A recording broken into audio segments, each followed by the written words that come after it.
Hi, my name is Biswat Adejumo. I want to share with you on an encounter that changed my life. I enrolled for the Voice Mentoring Discipleship Program in January of 2021, a 16 weeks training, and I was taken through the IESS program in a one-on-one conversation with my mentor, Reverend Moses Showali. I must tell you,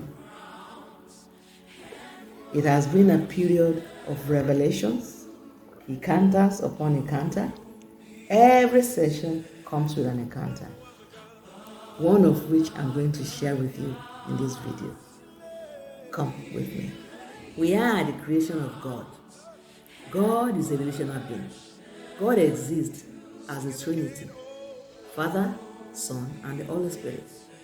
God created humanity in God's image. Therefore, God created humanity as relational beings, as God is relational. Humanity was created first to relate with God, and secondly, to relate with one another. In Genesis 1:26-28 and Genesis 2:24, we got our first glimpse of God's purpose for mankind and his purpose for relationships. God established men and women to come together in marriage, and he intended for us to be in his image and likeness, to have dominion on the heart, and to be fruitful and multiply. Relationships have to start somewhere. People need to meet, find one another attractive, interesting, and ensuring common values and goals before they decide to move further in their relationships. The problem most of us have with relationship is that we do not define it from the onset. We just get into relationships without definition. Be it professional, spiritual, casual, or cordial, you must define your relationships. When you don't, you will not set boundaries, and it will sooner than later get sour.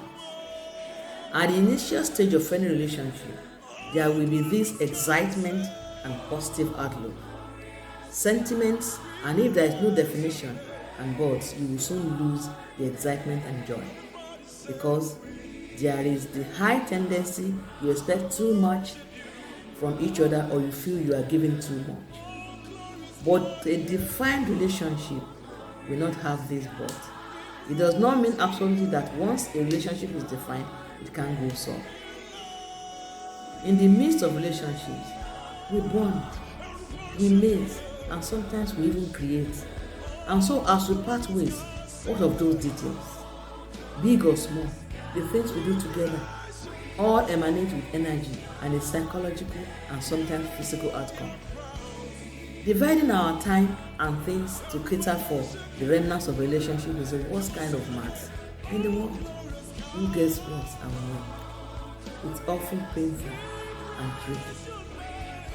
The thing with us humans is that we tend to place a huge amount of importance on our relationships. We attempt to mate for life, and we never forget that people we love, no matter how it so happens. The trouble is, a large amount of relationship don't span the forever lifetime. And between the initial wowing of highly charged emotion and the dawning of reality, sharing your life with another person is really tough. This will lead me into telling you that there are certain red flags in any relationship you must not ignore. These red flags are 1. Shame.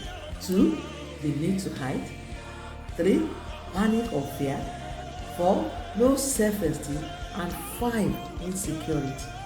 When you notice these things in any relationship, there will be need for you to sit back and take certain steps. You will examine the relationship. And when you are doing your examination, these are the likelihood of the things that will happen. 1. You ask yourself, do I terminate this relationship? 2. Do I need to redefine? Or I need to ask myself this question: has the relationship fulfilled its purpose and I inspired? These are the things you need to do. You need to look at it. You need to think through it and take a decision. Finally, I admonish us in this: Children of God have nothing to prove and nothing to lose. God defines our worth and holds us secure in His love. I am no more or less worthy than Christ makes me, in the words of Apostle Paul. By the grace of God, I am who I am.